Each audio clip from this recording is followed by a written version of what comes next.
Smell that?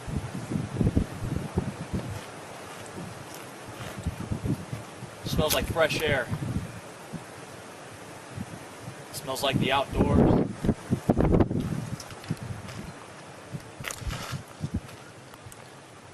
Chris Evans, do you recognize where we are? Why don't you take a glance? Look at all this. The trailer, the little tractor over here, cute little lawnmower in the background over there. But notice what's not here. The very same ring that you and I have been busting our asses in for over a year. The ring that used to sit right here. Right here is where you and I used to lay it down every Saturday. Every Saturday, you and I would carpool here together. We'd grab lunch after training together. But for most of the day, the rest of the world was non-existent. Because you and I were owning our craft. We were preparing to make a name for ourselves because the West Coast Wrestling Company was making its debut show in just a few short months. Now me, I'd already had, all kinds of training and worked other places. But when I came here and I met you and we started training together, you know what? None of that mattered. None of what I had already done mattered. I decided it was time to take a step back, start from square one, and you and I were going to start this thing all over. You and I were going to be the face of this company. See, on the first show, we both lost to Robert Hall in a three-way match, and then we lost to Ariel Starr, and then we never got to finish the one match that we had together. We lost a few more times after that.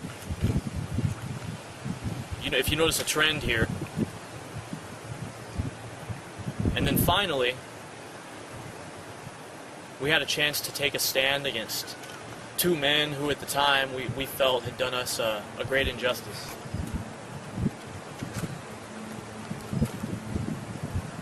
Chris Evans. I don't even know why you had to ask. Why did you even have to ask why I did what I did? Why did the fans have to ask? To me it was just a no-brainer. It doesn't take someone with a lot of brains to look at some cocky, arrogant, brash upstart and know that that person is probably going to rub off on you, probably going to make you out to be, some hypocritical loser that you're not. But Chris Evans, you've got a Shawn Michaels complex or something. You've got this thing where, you think that, you began to think that you were just on top of the world. You began to think that maybe you didn't need Jameson Stafford.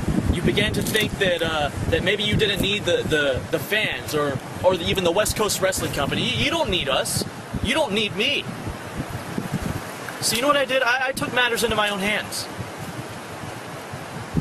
I joined up with a group that actually served me pretty well. Devin Sparks and Rick Ellis, they helped me in more ways than you ever could. I've got the style. I'm dressing nicer. I'm living a little more high profile. People are recognizing me for me. And I ran with them for a while, and at the last show, something you said, it just struck a chord in me.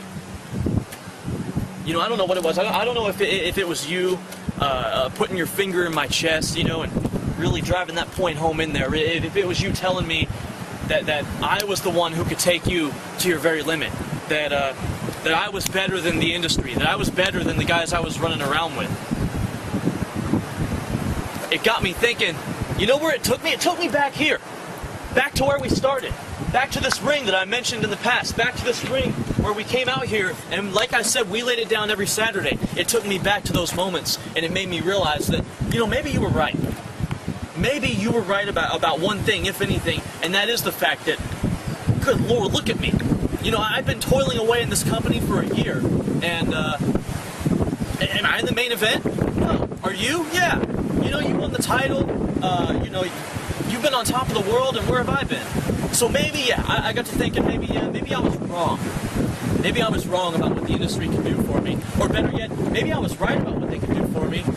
But maybe I realized that I had peaked, that they had peaked, that they had already taken me as far as they could get me. And maybe it was time that Jameson Stafford just started thinking about himself.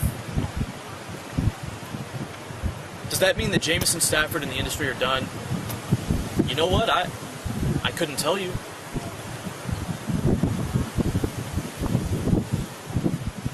As far as I'm concerned, the only thing that I'm thinking about right now is the ladder match. On September 26th, it's going to be you and I.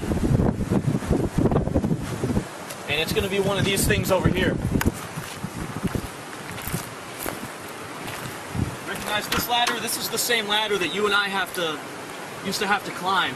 We used to climb this thing just to hang up a tarp between these two trees so we could shoot promos in front of them, so we could promote shows and whatnot before we got in the arena that we're at now.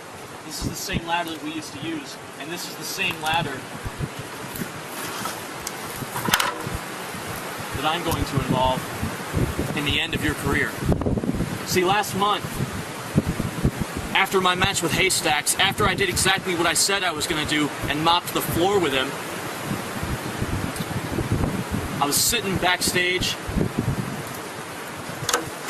after taking a nice hot shower, letting the glass just fall out of my back from that car windshield, rinsing off all the dried blood from my forehead, trying to heal up some of those puncture wounds from that barbed wire, and I just realized I had done everything that I had done up to that point by myself. You're no different. And on September 26th, I'm going to prove why. Between the two of us, in a main event 1 year in the making, why the one time we wrestled, if we had continued, I would have paved the ground with your blood. I'm going to make anybody who fails to see that I am the better West Coast Wrestling Company original, I'm going to make them eat their words. Your career is about to take a fall, and it's about to take a fall hard. Is this professional? Yeah. Is it business? Yep. But is this personal? Bet your ass it is. You, me, West Coast heavyweight title, ladder match. The end of your career is coming. The time for Stafford to be on the top of that ladder. It's upon us.